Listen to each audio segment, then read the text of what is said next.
इस क्लास के अंदर हमने कहा था कि हमने टेबल की कुछ और प्रॉपर्टीज़ को देखना है। तो यहाँ पे एक प्रॉपर्टी और हमारे पास है जिसको कहा जाता है टेबल पैडिंग। मैं उसी क्लास को यहाँ से कंटिन्यू कर रहा हूँ क्योंकि लास्ट क्लास के अंदर हमने टेबल के ऊपर डिस्कस किया था, तो हम दोबारा से उसी को थोड़ा सा आगे रिव्यू कर रहे हैं। तो हम यहाँ पे पैडिंग लिख रहे हैं 15px, और इसी क्लास को मैं दोबारा से यानी कि इसको रिवाइज़ करता हूँ। यहाँ देखें तो पैडिंग आ चुकी है, यानी कि उसके इर्द गिर्द थोड़ा सा हमें जो है वो स्पेस मिल चुका है। तो पैडिंग आप क्या कर सकते हैं, हर साइड से ले सकते हैं, टॉप बॉटम लेफ़्ट राइट।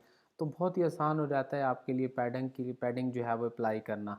उसके बाद हम एक और प्रॉपर्टी इसकी देखते हैं कि ये प्रॉपर्टी तो हमने देख ली है। अब हम टॉप टेबल के अंदर एक और देखते हैं जिसको हम कहते हैं बॉर्डर स्पेसिंग, कि थोड़ी सी हमें जो है वो स्पेसिंग चाहिए किसके अंदर, बॉर्डर के अंदर। तो हम यहाँ पे कहते हैं 30px, ओके किया, यहाँ गया। तो अभी देखिए हमने इसको दोबारा से रिवाइज़ किया, तो बॉर्डर के अंदर यानी कि उसके अंदर थोड़ी सी स्पेस हमें जो है वो मिल जाती है, जो यहाँ पे हमारे पास जो है वो स्पेस अवेलेबल होती है।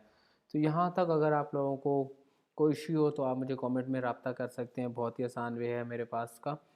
चलते हैं नेक्स्ट। अब अगली प्रॉपर्टी हमारे पास टेबल में क्या होती है, उसको कहा जाता है कॉल स्पैन, यानी कॉलम स्पेन और रो स्पैन।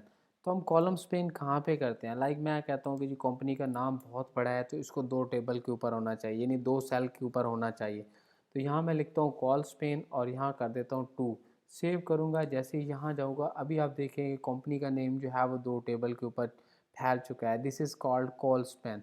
यानी ये एक बहुत ही सिंपल वे है कि मैंने एक टेबल के एक सेल को बहुत बड़ा कर दिया है। अब इसी के साथ अगर मैं इसकी कॉपी बना लेता हूँ और मैं इसमें से ये चीज़ ख़त्म कर देता हूँ और मैं कहता हूँ जी मुझे एक डेटा है 2 रो के अंदर अप्लाई करना है। तो वो कौन सा डेटा है, लाइक मैंने ये वाला डेटा रखना है, तो इसको मैं क्या करता हूँ कि मैं रो स्पैन कर देता हूँ और इसको मैं यहाँ से 2 पे करता हूँ, ओके करता हूँ, यहाँ जाता हूँ। तो अभी देखें कॉन्टैक्ट मेरा 2 लाइनों के ऊपर आ चुका है। यानी बहुत ही सिंपल है रो स्पैन करने में और कॉल स्पैन करने को। बहुत ही सिंपल वे के अंदर आप बड़ी चीज़ों को बहुत आसानी के साथ जो है वो असेस कर सकते हैं। तो ये टेबल की कुछ 2 प्रॉपर्टी थी जो स्पेसिंग के लिए थी। टेबल स्टाइलिंग ऑलरेडी हमारे पास हो चुका है, यानी कि हमने उसकी थोड़ी बहुत स्टाइलिंग की है। तो टेबल की स्टाइलिंग के बाद हम इसको जो है वो अभी डिस्कस नहीं करते, ये हम CSS के अंदर जाके डिस्कस करेंगे जब हमारे पास नेक्स्ट कोर्स लॉन्च होगा, जिसके अंदर हमने टेबल के अंदर उसकी डिज़ाइनिंग को देखना है कि वेबसाइट्स के ऊपर हम डिज़ाइन कैसे कर सकते हैं। तो यहाँ तक हमारी जो प्रॉपर्टीज़ थी वो कंप्लीट हो चुकी हैं अबाउट टेबल। अब नेक्स्ट वीडियो के अंदर इंशाल्लाह हम जो है वो लिस्ट को देखेंगे कि लिस्ट के अंदर हम किस तरीके से काम कर सकते हैं।